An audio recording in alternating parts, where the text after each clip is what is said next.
forever. Yeah, of course, you'll end up with an imbalance. I mean, it's all about GDP growth and interest rates, and the Fed tries to moderate that. About, I think, half the times that they've tightened in the last 30, 40 years, they've overshot a little bit, but half the times they haven't. So we're in that zone, and everybody's obviously making the bet whether they're overshooting, going to push us into a serious recession, whether we're going to have a mild recession, whether we're going to have a soft landing, or we're going to get perfection. And that remains to be seen. And what does James think? I like your view. You know more than almost everybody I speak to.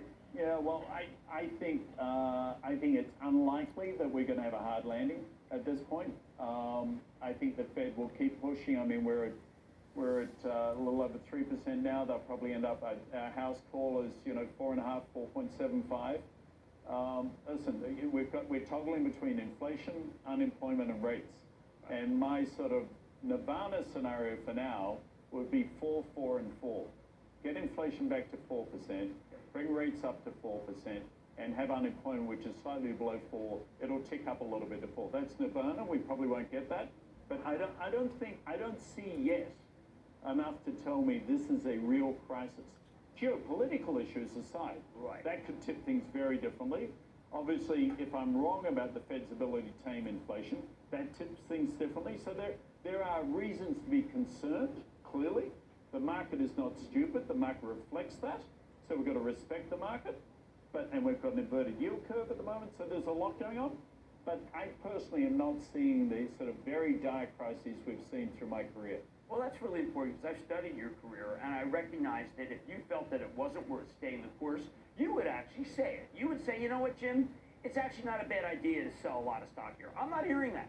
Yeah, and I'll also tell you, I watch the behavior. We're dealing with 15 million clients through their places at work, through E-Trade platform, which I'm sure we'll talk about, through our wealth management advisors. We're managing over $4 trillion, and with our asset management business, wealth and asset together, nearly $6 trillion. I'm not seeing panic in that. This is not 87. It's not even 91. It's not the dot-com crash, and it's certainly not the financial crisis.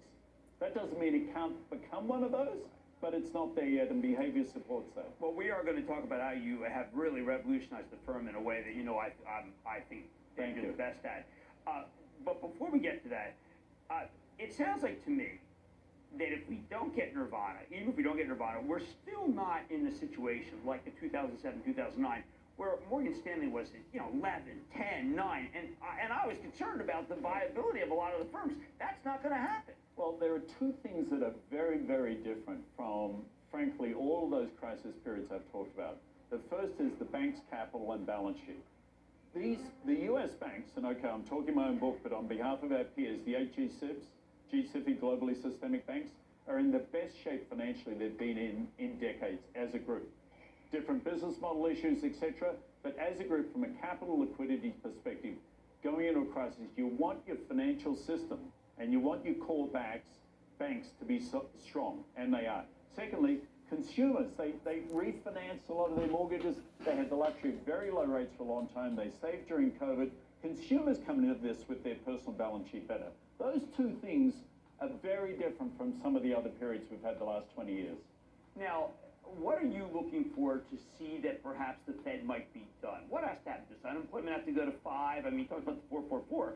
But when I listened to Loretta Mester today, very important Fed member, I felt like that a lot of the work that we had done toward slowing inflation really didn't mean much to them. That they're not happy at all with how this economy, that wages are too high, homes are too high. They're not happy with how they're cooling things. Well, listen, the Fed's got a ways to go. I mean, we might have another 75. Again, our house call is 75 followed by 50 followed by 50. I felt for a long time the Fed was very late. Right. I said I'd be like a squirrel. I like putting a few nuts away because you never know when you're going to need them, right? So we didn't do that. COVID obviously delayed that. The Russian-Ukrainian war delayed that. There were reasons why the Fed didn't act, so I understand it. I accept it. But now they've got to move aggressively. So they're, in my view, going to be less concerned about whether we tip into a mild recession than they are about taming inflation, which, if they don't, creates all sorts of havoc. All right, well, what we're doing when we come back, we'll talk about your amazing wealth advisory business, what you're telling people, and how you've reinvented the firm. Because I can tell you that you're the largest financial we own in my trust, and there's a reason. Thanks. Because of your leadership. Thank you. Mad Money will be back after the break with James Corbin, CEO of Morgan Stanley. Kramer's continuing the conversation in his two-part exclusive interview with Morgan Stanley CEO when Mad Money returns.